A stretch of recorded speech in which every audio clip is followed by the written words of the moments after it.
नमस्कार। शब्दकोश के जन सरोकार में आपका स्वागत है। आज मैं बात करूंगा रामायण के कुछ ऐसे विषय की जिसको लेके अभी अधिकांश वर्गों में स्पष्ट दृश्यांकन नहीं है। पहले स्पष्ट कर दूं, ना तो मैं कोई व्यासपीठ पे बैठने वाला आचार्य नहीं हूं और ना ही रामायण या रामचरितमानस का विद्वान। मैं केवल एक छोटा सा पुष्प हूं ईश्वर के चरणों में समर्पित होने वाला। उस नाते जो भी मुझे अपने विद्वानों से या अध्ययन से या गुरुजनों से प्राप्त हुआ है उसको आप लोगों में इस मंशा के साथ बांटना चाहता हूं ताकि जो मुझे मिला है वो आप तक भी पहुंचे और सकारात्मक भाव पैदा करे और हमारे ग्रंथों के प्रति हमारे मन में जो थोड़ा सा कुहासा है वो भी शेष ना रहे। इसमें मैं किंचित मात्र भी सफल हो पाया तो अपने इस प्रयास को सफल जानूंगा। कुछ विद्वानों द्वारा रावण को महापंडित, महाज्ञानी और बड़ा बढ़ा चढ़ाकर उसे बताया जाता है अपने वाचन में। एक और उसके पुतले जलाए जाते हैं, एक और उसकी निंदा भी की जाती है और एक और ये भी कहा जाता है कि वो महान पंडित था, वो महान विद्वान था। तो मुझे जो अपने अध्ययन से प्राप्त हुआ है उसके मुताबिक मैं ऐसा मानता हूं, महान पंडित वो जिसका विवेक और जिसकी मर्यादा जागृत रहे। पंडित वो जिसका विवेक, जिसकी मर्यादा जागृत रहे। वो अपने साथ दूसरों के सम्मान की भी रक्षा करना जानता हो, वो पंडित, वो विद्वान। क्या रावण में ऐसा था? ये हम जानते हैं और समझते हैं वाल्मीकि रामायण के युद्ध कांड में सर्ग 13 के अंतर्गत लिखित व्याख्यान में। इसमें एक सभा बैठी है रावण के दरबार में और वो सभा में विचार विमर्श चल रहा है कि राम लक्ष्मण और वानर सेना से कैसे निपटा जाए। इस सभा में विभीषण जी भी हैं, कुंभकर्ण है, मेघनाद है, अन्य राक्षसगण जो प्रमुख हैं वो सब मौजूद हैं। सब अपने अपने तरीके से इस समस्या का सुझाव दे रहे हैं, इसे कैसे निराकृत किया जाए। इनमें से एक राक्षस जो प्रमुख योद्धा है उनका, वो रावण को ये सलाह देता है कि आप सीता जी के साथ जबरदस्ती शारीरिक संबंध स्थापित क्यों नहीं करते।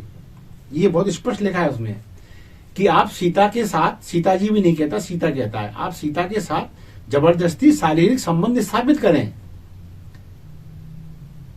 इससे हो सकता है शत्रु पक्ष का मोह भंग हो जाए सीता के प्रति कि भाई अब क्या बचा है, अब काय के लिए युद्ध करना, अब सीता तो रावण की हो गई। तो आप जबरदस्ती शारीरिक संबंध स्थापित कीजिए, शील भंग कर दीजिए सीता का और उसको बरात अपनी रानी बना लीजिए।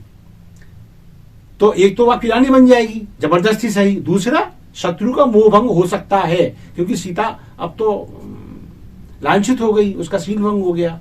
इसलिए अब हो सकता है ये सोचकर राम, लक्ष्मण और वानर सब वापस हो जाएं। और यदि इसके बावजूद भी युद्ध हुआ तो फिर युद्ध तो अभी भी होना है। तो दोनों स्थितियों में हम 4-6 राक्षस बहुत हैं, कुंभकर्ण, मेघनाद जैसे, प्रहस्त जैसे, हम 4-6 राक्षस बहुत हैं, सबका नाश कर देंगे और जो बचेंगे उनको खा लेंगे। अब रावण की पंडिताई देखिए, उसकी विद्वता देखिए आप। वो कहता है कि मैं ऐसा भी कर लेता। अब देखिए आप, जो विद्वान कहते हैं सीता जी को उसने अपने यहाँ रखा, उनका शील भंग नहीं किया, उनको स्पर्श तक नहीं किया, ये उसकी महानता थी। ये महानता नहीं थी, वो स्वयं अपने मुंह से मानता है इस प्रसंग में कि मैं कर तो देता, मैं ये भी कर लेता और मैं ऐसा करता रहा हूं लेकिन अब नहीं कर सकता। क्यों? उसका एक कारण है। तो अब रावण इसी वाल्मीकि रामायण के युद्ध कांड में 13वें सर्ग में श्लोक क्रमांक 10 से लेकर 14 के बीच बता रहा है। क्या कह रहा है वो कि एक समय मेरा मन कुंजलिका नाम की अप्सरा पर आ गया था। अब इस पुंजलिका नाम की अप्सरा पर मेरा मन आया तो मैं उसको दबोचने की उसमें फिराक में लगा रहा कि कभी उचित अवसर आए, एकांत मिले तो मैं इसका शील भंग करूं, क्योंकि वो सीधे तरीके से समर्पण करने वाली नहीं थी। एक दिन मुझे मौका मिल गया और मैं उसकी काम की अग्नि में इस प्रकार जल रहा था, उसका इतना आकर्षण था उसके अंदर दैहिक, उसका एक एक अंग इतना कामुक था कि मैं अपने को रोक नहीं पाया और मौका मिलते ही मैंने उसके साथ उपभोग कर लिया, जबरदस्ती उसका उपभोग किया मैंने।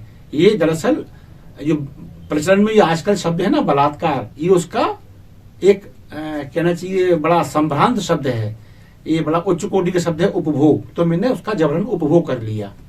साथ में वो ये भी कहता है कि मेरे उपभोग से, मेरे तेज से, मेरे बाहुबल से वो इतनी व्यथित हो गई कि उसका शरीर कुम्हला गया, क्षत विक्षत हो गई। वो एक प्रकार से उसका अंग अंग ऐसा हो गया जैसे किसी दुष्ट ने किसी फूल को मसल दिया हो ताकत के साथ। यानी वो बता रहा है कि मैंने कितनी दुष्टता के साथ उसके साथ बलात्कार किया कि वो क्षत विक्षत हो गई। और उसी अवस्था में वो कहां चली गई? ब्रह्मा जी के पास। ब्रह्मा जी के पास जाकर उस नवयौवना ने पूरी बात सुनाई। कालांतर में मैं जब ब्रह्मा जी के पास पहुंचा, ब्रह्मा जी पितामह हैं रावण के, जब मैं पहुंचा तो मुझे अपनी वंदना से वंचित करते हुए ब्रह्मा जी ने तत्काल शाप दे डाला कि अब तुम किसी भी स्त्री को उसकी इच्छा के विरुद्ध इस तरह से उपभोग नहीं कर पाओगे, और यदि तुमने ऐसा किया तो तुम्हारे सिर के 100 टुकड़े हो जाएंगे, निसंदेह ऐसा ही होगा। मतलब चेतावनी भी दे दी, इसमें शक मत करना, ऐसा ही होगा। जिस दिन भी तुम किसी परिस्त्री को उसकी इच्छा के विरुद्ध बलात् उपभोग करने का प्रयास करोगे, तुम्हारे सिर के 100 टुकड़े हो जाएंगे, निसंदेह ऐसा ही होगा। तो रावण सीता जी को स्पर्श करता भी तो कैसे करता, जानता था वो। अब इसमें कोई उसको विद्वान कहे कि वो इतने दिन इतने महीने उनके यहाँ रही, उन्होंने उनको स्पर्श तक नहीं किया, ये उनकी मानता है क्योंकि वो महान पंडित थे, शास्त्रों के ज्ञाता थे। ठीक है, अध्ययन करना ज्ञाता नहीं, अध्ययन करने का मतलब महानता नहीं होता। आज बड़े बड़े राक्षसों ने साथ साथ में अच्छे अच्छे विद्वानों को हराया है, लेकिन वो अपनी उसी अधोगति को प्राप्त हुए जिसके वो अधिकारी थे। वैसे ही रावण है। सीता जी ने भी इसमें संकेत दिया है कि जब वो अशोक वाटिका में हनुमान जी जब बैठे हुए हैं पेड़ की ओट में, तब भी सीता जी संकेत दिया एक तिनका उठा के, एक तिनके की ओट भर है, बस वो संकेत दे रही हैं कि बस ये तिनके को, तेरी तो इतनी क्षमता नहीं है रावण कि तू इस तिनके की मर्यादा को लांघ सके यदि मैं अपनी पे आ जाऊं तो। क्यों? क्योंकि मैं सती हूं, मैं राम, श्री राम की भार्या हूं, मेरा एक शाप तुझे नष्ट कर देगा। लेकिन सीता जी रावण की के वध का श्रेय लेना नहीं चाहती, वो चाहती है रावण राम जी के हाथ से ही मरे। तो वहां भी उन्होंने संकेत दिया है कि तुम तो रावण, तू तो तिनके की मर्यादा को भी लांघ सकता यदि मैं चाहूं तो। और रावण भी इस बात को जानता है कि यदि मैंने लांघी तो मैं नष्ट हो जाऊंगा इसी क्षण। जीवन से इतना वो रावण को, जिसने अपनी पीढ़ियों को, अपनी भावी पीढ़ियों को युद्ध में उसने स्वाहा कर दिया। किस लिए? सीता के लिए। और उसमें बाकी और भी कई चीजें उसकी पॉजिटिव भी आती हैं, तो वो अपनी जगह है। बाकी ये सत्य है कि रावण एक कामी, एक क्रोधी, एक लंपट, एक भड़िया टाइप का, भड़िया पुराना शब्द है। भड़िया कौन होता है? श्वान की भांति जो दूसरे की वस्तु पर लपकने की चाह रखता हो, मौका मिले मैं लपकूं। सीता जी को भी तो ऐसे लाया था ना कि जब श्री राम जी लक्ष्मण जी मारिस के पास चले गए, इसने मौका देखा, अकेली है और साधु के भेष में वो भी उनको हर के ले आया। तो ये सब चीजें ये सिद्ध करती हैं कि रावण को महिमा मंडित किया जाना अत्यंत निंदनीय है।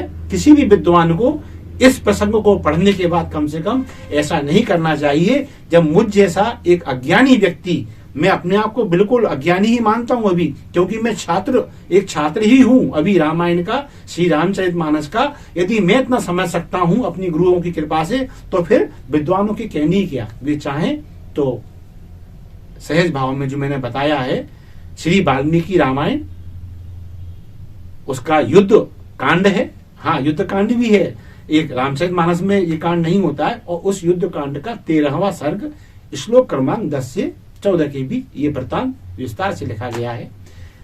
आशा है मेरा ये प्रयास जो धर्मावलंबी श्रोतागण दर्शकगण है उनको किंचित मात्र भी लाभ दे पाएगा, तो मैं मानूंगा मेरा प्रयास सार्थक हो गया। आज इस धार्मिक विषय वस्तु पर अपने विचार प्रकट करने के बाद मैं वाणी को दूंगा विराम। फिर किसी मुद्दे को, फिर किसी विषय को लेकर आपके सामने आऊंगा। तब तक के लिए मोहनलाल मोदी को दीजिए आज्ञा। नमस्कार, जय श्री राम।